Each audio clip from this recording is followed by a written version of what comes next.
Hello. I posted my little hero character to the subreddit a couple of days ago, and got a request from a few people for kind of how I went about making his face rig, and his little cartoon face, while still keeping it just as one solid piece that's kind of run through the shader editor.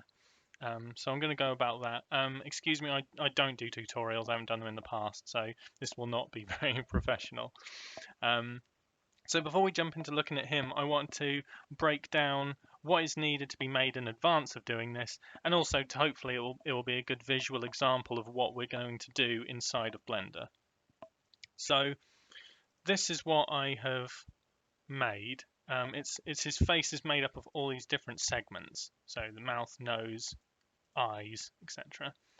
And what we're going to do inside of Blender is we're essentially going to remake this structure using the Mix Rgb node to combine multiple elements. So using the Rgb node, we're going to be able to add all these in one by one until we've got its full face. And from that point then, we will be able to use the changing the inputs on the individual pieces vector mapping nodes to control and give him, well, life essentially, little kind of different expressions. We'll be able to move his eyes around, things like that. So this kind of stuff I'm doing here inside of Photoshop will essentially be able to do inside of Blender. So with that said, I'll drop over now to the actual example document. Okay, so this is the final file of this hero, but I've trimmed out the face for this example. It's worth noting as well, this rig I didn't make. It's just I exported my model to Mixamo, brought it back in, and then with the new add-on, Mixamo add-on, you can then convert that to a full rig, which is what I've done here and what we'll be using as the base. So if I go into shader editor, so this is the setup at the minute. At the minute, it's very simple. It's his little chainmail suit is here, these elements, and then they're being mixed with the face base here.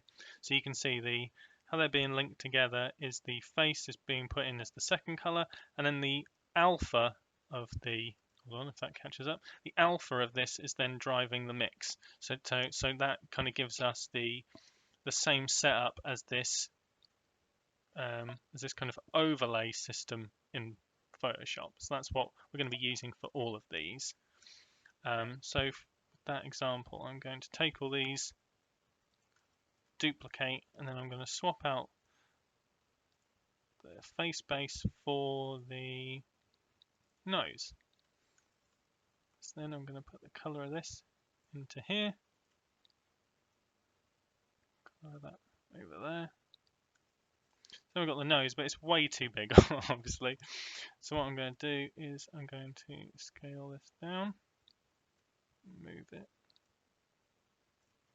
into position. There, done.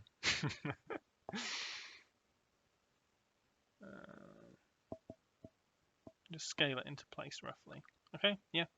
So that's it. So with that, we've now got his nose in place. Done. And we're essentially going to do the same. I probably won't do it on camera just to save your time, but I'm going to do the same for the eye base and his mouth. Okay, so I've just quickly gone away and put in the eye bases and the mouth in position. And you can see we haven't even got everything we want on the tree, and it's on the node tree, and it's already very long-winded. So what I would recommend doing is making little groups for each bit. So what I would do is I would select everything related to one piece. So for example, the nose, including its main tie to the actual main kind of branch. And then I'm going to hit Control G. And that puts them in their own little group here. So if I double click off back into and that will get us back into our main kind of view. We'll see now all those nodes have just been replaced with our group here. And I'm going to search for a frame. I'm going to put that down here as well. I'm going to rename this. God, I don't remember if it's mouth or nose. Nose. So I'm going to rename this nose. I'm going to drop this into the frame, and now we've got this. So that's much nicer. So then I'm going to just quickly go through and do these other ones. So I've organized these pieces into groups. Now you can see it's a lot more orderly. So now we've got the nose, the eye base, and the mouth. Sorry, I should have mentioned this earlier. It is important you put them on in the correct order. You know, you want them to be over top of one another, i.e., like in this scenario. So we need the eye bases to be in the chain before the pupils, which we're going to add here. But just sorry, that's something I should have mentioned earlier. And this last group is just my like toon shader that's on the end, so everything's getting that toon effect added at the last point. So now that we've got the eye base in place, we'll now take a look at the actual pupils themselves. So I'm going to steal this again. Control D, just so we've got that default link. And I'm going to put it here. So I'm going to feed our eye base color in there. And then I'm just going to slot this into the flow. So I'm going to remove that. I'm going to go open.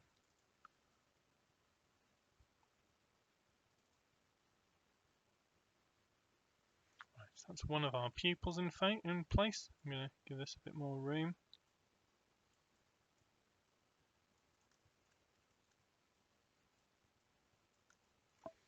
Duplicate this again.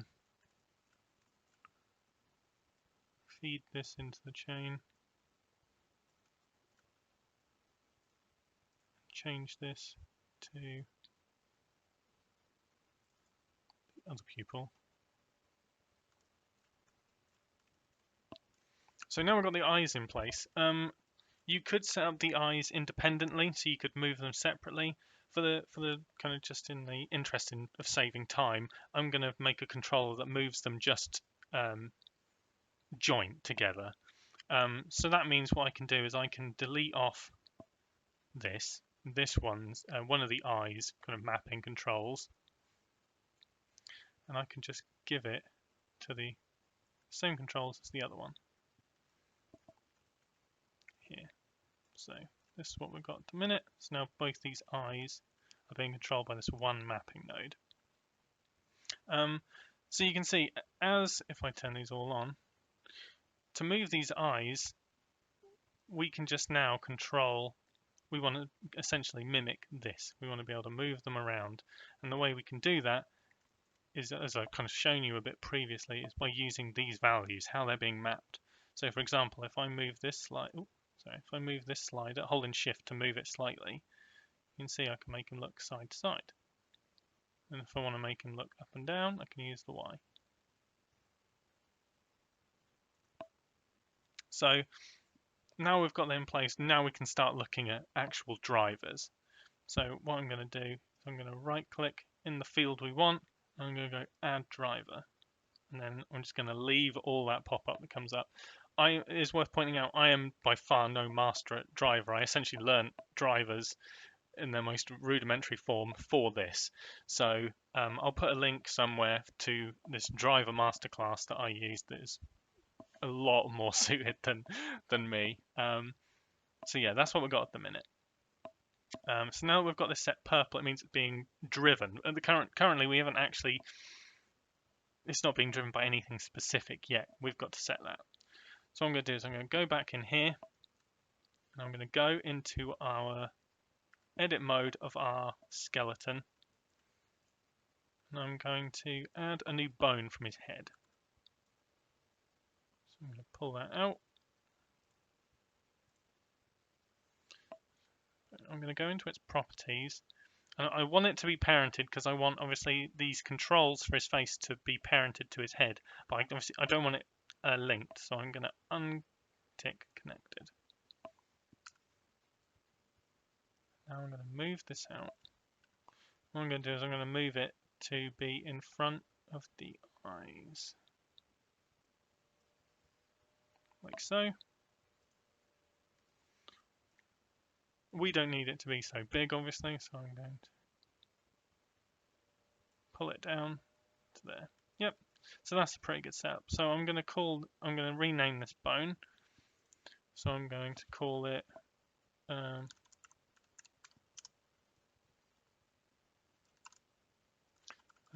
I'm going to call it eye control or something like that. There we go, eye control. So now go back, So now we just have this at the minute, and that bone is still current. Oh, sorry. Something important to do is you want to make sure you tick deform. We don't want this to affect the weight painting you would get from this armature. Okay, so that hasn't done. We're still not doing anything at the minute. So what we're going to do is I'm going to pull this panel, and I'm going to change this to the drivers menu. And now if I go back into the shading and make sure I have my mapping node in question selected, we're back. Now our drivers menu has an entry. You can see it's the X value. That's the one we've set a driver for, the X value of these eyes. So if I tap this little, oh, come on, give it. There we go. If I tap that little arrow to give this pull out, we have one called drivers. So what I can do is, you can see with this red input, it means currently it doesn't have anything to look to for an actual driver. So I'm going to click that, and it's my armature, my skeleton. And what specific bone? Well, I know it is, scroll right to the bottom, that's where the new ones get put. No, or maybe not.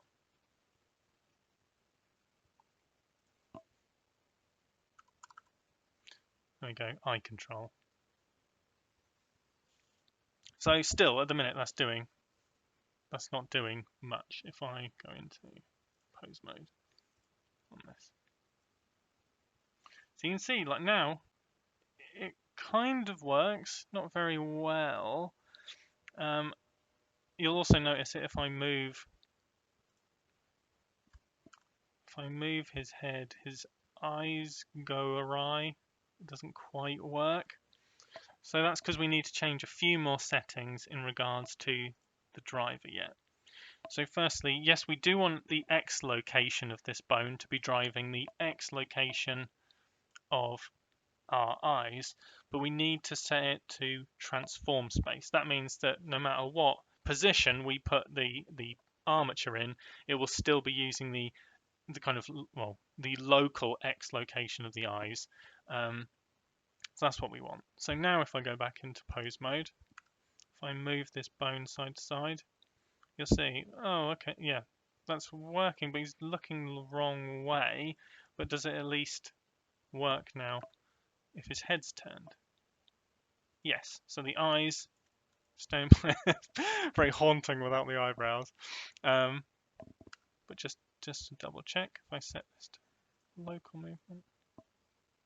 Yes, so still, well, quote unquote, working the way it was before. So that's good. So let me undo that.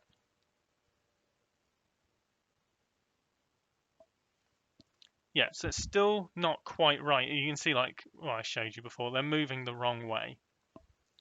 So what I'm going to do is I'm going to go back, and this here is what our driver is.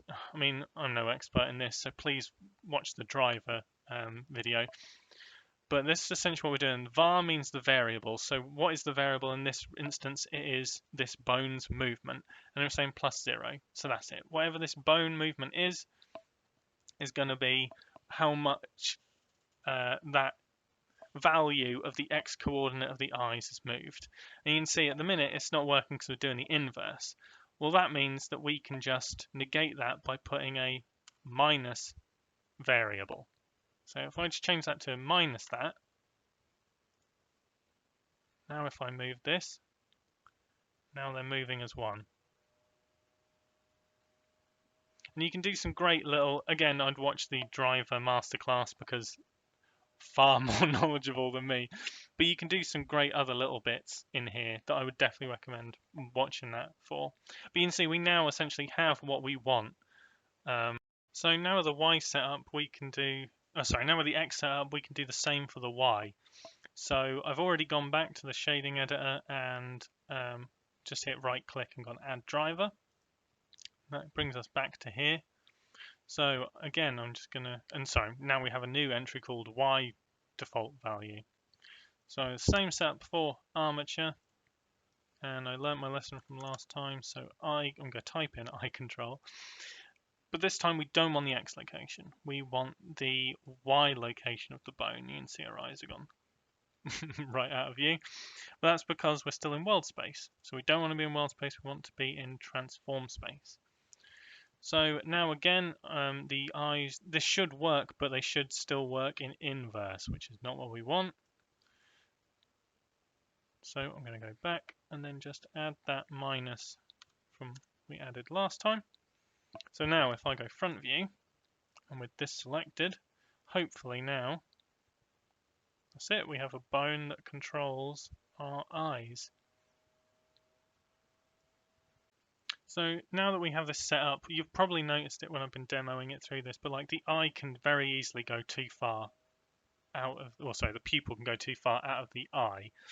So what I'm going to set up to stop that is a bone constraint. If you haven't come across them, essentially they are, you can set up restrictions to how much a bone can move or rotate or all these other factors. So we want to limit how much it can move, so we're going to use the limit location function. So the first thing I would do, because I always forget to do this, is turn on this effect transform, because that's what we're doing. We're transforming this bone and we need it to be on, or you're going to think this isn't working, what we're about to do. So making sure that the bone is in its default position, we need to move it on the Y location, on the bone's Y, which you'll see, right? When we move it up, its Y value is what's changing.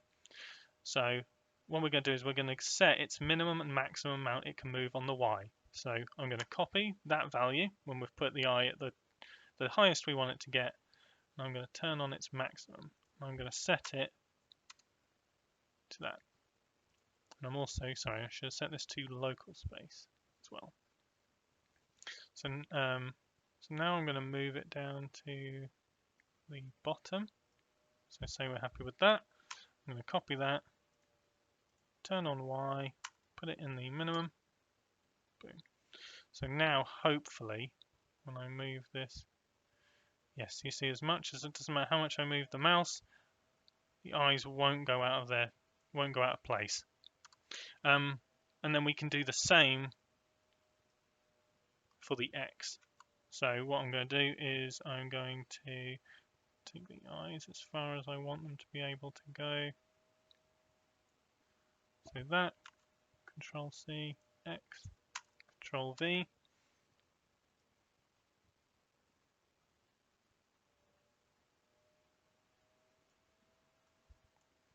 Control C, X, Control V. So now, hopefully, yes, you notice the eyes, and it's not perfect because you could tweak these numbers if you want. I find diagonals go a little less. So for diagonals, you probably need to go a bit less.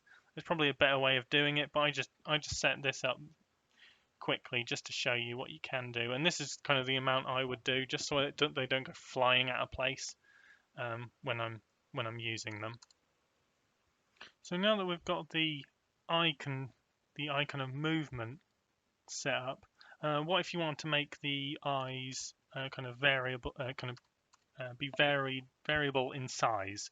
Well, that's actually surprisingly straightforward. So if I go back to the shading editor for our main material, so we've got our eyes here, and this is the bit we're driving for their location, which is being controlled by the bone we just made. And we're going to have to focus on an eye at a time at this point. If I copy this, and this actually, if I copy these and run it through again, I'll move this way. So all I've done is I've put in a second mapping node that leads to this eye. What I can do is if I change the size of this eye, so I'm going to up the scale so our eye gets really small, and of course it moves off horrendously because our eye wasn't made in the middle of the image. But what I can do is I can now move this back into position. God, the more I work on this guy, the more insane he looks. Yeah, so if I put this vaguely where we want it, there, right? So this is what we want to get to. What I can now do is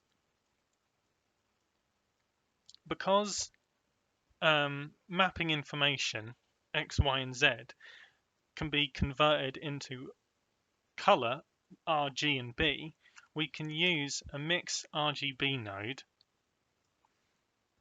as a factor. And essentially what I'm going to do is I'm going to use this to set up a switch that will swap between this and this, this one and this one.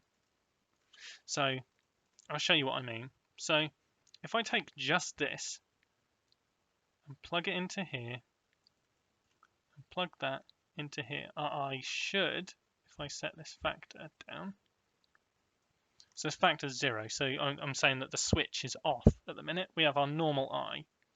But if I plug this one, our one where we've allowed for it to be smaller, if I plug that into here,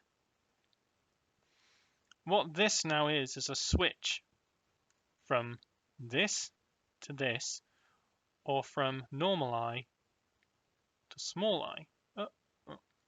So all we need to do is make a driver that controls this.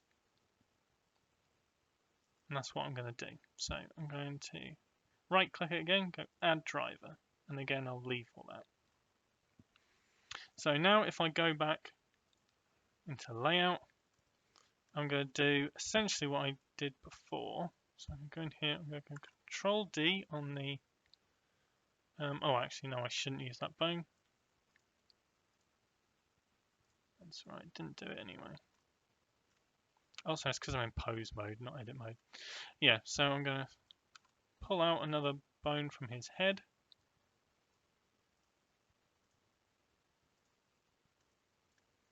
Just like before. So I'm going to change this to pupil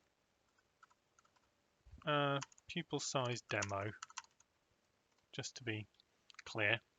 And again, I do want it to be parented to the head, but I don't want it to be connected, and I don't want it to affect weight painting. So now that that works, I'm going to pull this off to the side, like this. Here. Yep. So back into layout. Back into object mode. I'm going to pull back out our drivers panel.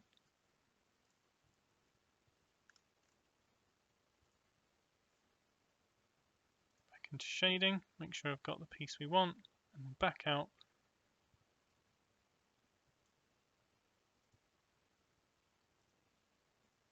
Now we have our driver for that factor, or for what that switch of ours.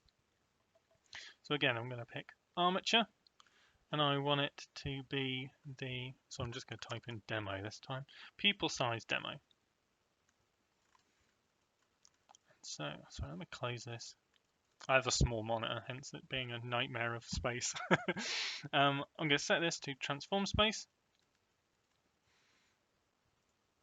And what I want it to be is, so this is up to you, this is purely up to you, but I'm going to do it, it's the, I'm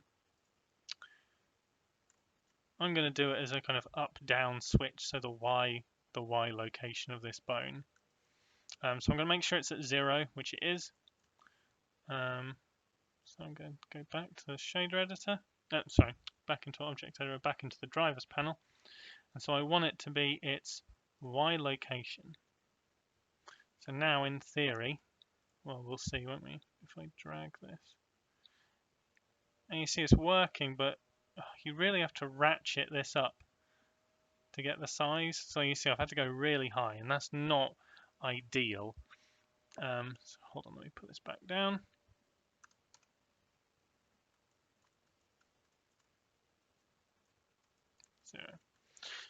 So actually, sorry, if I pull that back out again, so you can see what would be a good size, what would be a good amount for this bone to go.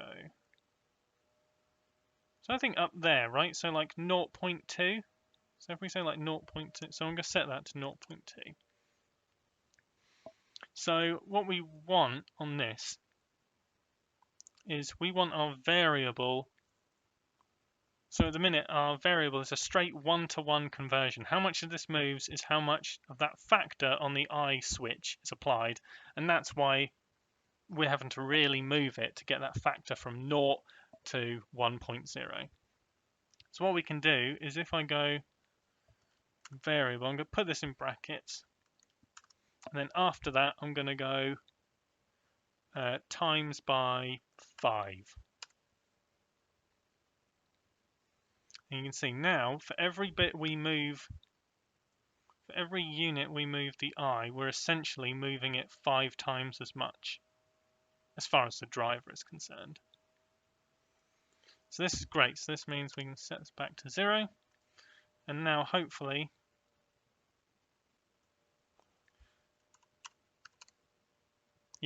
we can now get to 0.2 and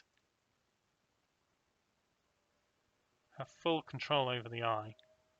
And because all this driver is doing is controlling the factor, and the fact that we're still, if I go into the shader editor, we're still going through our first mapping node, the one that's got all the controls in it, that means that this bone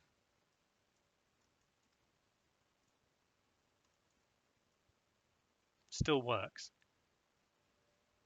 So we haven't lost any control, but now we just have the extra ability of this switch. And again, just like I showed you with before, we can set this to 0, bone constraint, limit location. I do want it to affect transformation. Local space, I want it to be the Y. So I want its minimum to be 0 and its maximum, as we saw, we were setting it to 0.02, was it? Was it 0? Well, I guess I'll soon see. No, it was 0.2.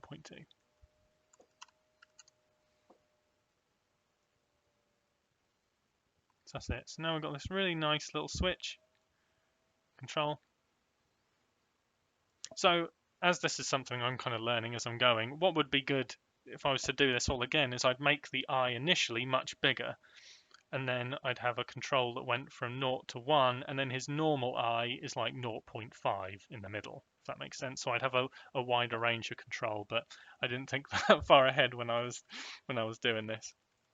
Yeah, so that's that. So now we've got I control, and obviously you could set this up for the other I as well, still linking to this bone. And well, actually, yeah, go on, just for the sake of it, let's do that. So if I go shading, so all I've got to do is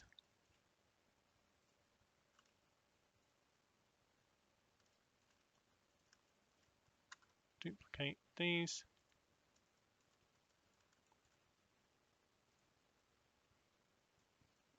Oh, sorry, no, it doesn't. It needs to be back here.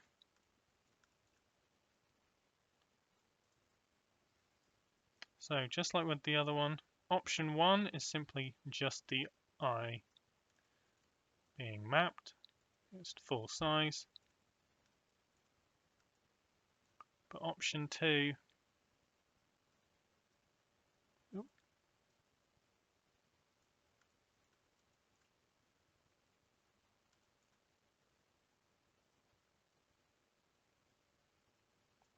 this. So you can see obviously the alterations we've made don't fully carry over. Actually, let me put that switch up so I can make sure I've shrunk it to the same amount. It should be comparable, but I just want to be safe. Yes, it is. So, yep, they're the same. But I do need obviously offset how much I've moved it. There. So then I can go add driver and then pull out my tab. You can copy and paste drivers, which I learned about but haven't really had a chance to look at. That might make this a lot quicker, but I mean it's fairly quick as it is anyway. Oh, sorry, I'm on the wrong one. So I need this. Armature, pupil size, Y location, transform space. So now, in theory,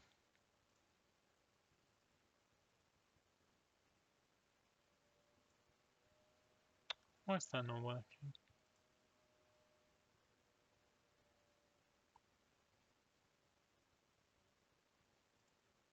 Oh, of course. So we want it to be var plus 0.0, and then we want to put this in brackets, and then times by 5, like we did with the other one. So hopefully now, yes, so now we have full control of his pupil size. So something I did just want to touch upon quickly was just how to make custom bones. Visually the bones look custom. So all you have to do is, so for example, let's do the eye control and let's make it into a nice little eye symbol. So what I'm going to do, I'm going to add mesh circle. So now we've got this big circle here. I'm going to rotate it 90 degrees. Let's pull this, put this out of the way over here. Shrink that down. And let's name this pupil size bone. Right, so now what I'm going to do is, let's just quickly go into edit mode. I'm just going to quickly use. So I'm going to duplicate the whole thing, and I'm going to pull that in. And then I'm going to invert. Actually, no, let's take just 2 points on the edge, and then with proportional editing on, and make sure it's set to connected only. Pull them like that, just so we have this kind of eye symbol.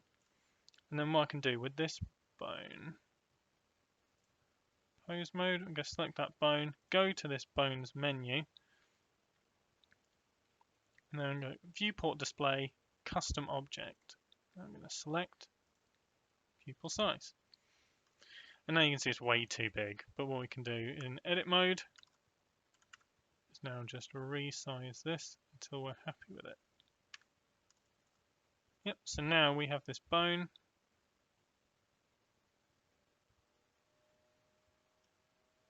It works like that. And once we've made this, we don't need this anymore, and you can just delete it off. But yeah, that's all you need to do. And obviously you could do the same. We could convert this bone, as I have in the final one, into just 2 circles, so it's easier to kind of see what you're doing. But again, this is something I'm a novice at, that I'm sure there are people who've done far more elaborate things. But yeah, this is just a basic intro. So for these last couple of bits, just to try and keep the length of this demo down, I've swapped back to the final model. One thing I want to touch on is rotation. Frankly, rotation has been the bit that's stumped me the most. And I still essentially have only got working by by luck, I think. But yeah, say for example the eyebrows, you want them to be able to rotate. I have got it working somewhat. As you can see, you can actually do it.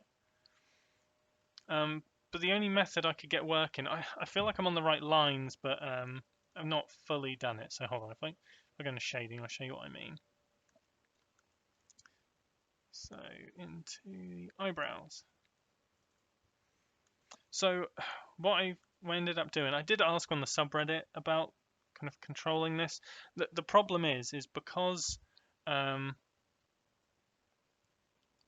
the actual image of the eyebrow, it is not central. So if I rotate, it is obviously rotating from the central point of the image. So the bone, so it will just go rotating off, like cartwheeling off, rather than rotating in place. I did ask on the subreddit, and someone very helpfully, it's very nice of them, said that the way to go about it is you need to subtract subtract from the vector to put the eyebrow in the middle. It will then rotate. You then rotate it, and then essentially you undo you add back what you subtracted off. So, but I admit I essentially have got this working, I feel, more by luck than judgment. And so this is the rotation that's being driven here, the rotation of this key, which I can't control because it's being driven. So this bit isn't really part of the tutorial, more just like a call that if anyone can explain it better to me or knows of a better way, please say, because these are a bit janky rotating. The actual setup is very similar in terms of driver. It's just I don't, yeah, just that's the only bit I'm struggling on. So yeah, if anyone knows about that, please say, or please add it, say in the comments. There are a few other little things that I think kind of are covered by other elements I've done, but I just want to kind of touch on again. So for example, if I go back to shading, in the eye base in here, I added in this control. So much like how we controlled the size of the pupils, I made one that essentially is squashing by giving it a different value in the scale. We can make like a squash of the eye. And so I set it up, and this is working just the same way as we did on the pupil. So there's a kind of factor switch that we can turn on and off. So what I did is to give him a kind of twitchy eye effect, I made this switch. And I didn't bother with a driver. What I did is I just right-clicked, add keyframe, and then with this selected in the animation pane, if you open the graph editor, you can see the value. And then from the sidebar in modifiers, you can add a noise to it. And a noise essentially just, well, it's simply that will add variation to the value. So I've got the value of that slider is essentially being kind of randomly varied up and down, and you can control how strong or how frequent it is. So I've essentially got the animation control doing this. So it's giving him like a kind of twitchy eye, which is quite good. Another thing I just want to touch on is his sweat. Sounds disgusting when I say it. So how I went about this, if I go to this sweat, if I go to UV editing, that'll show you.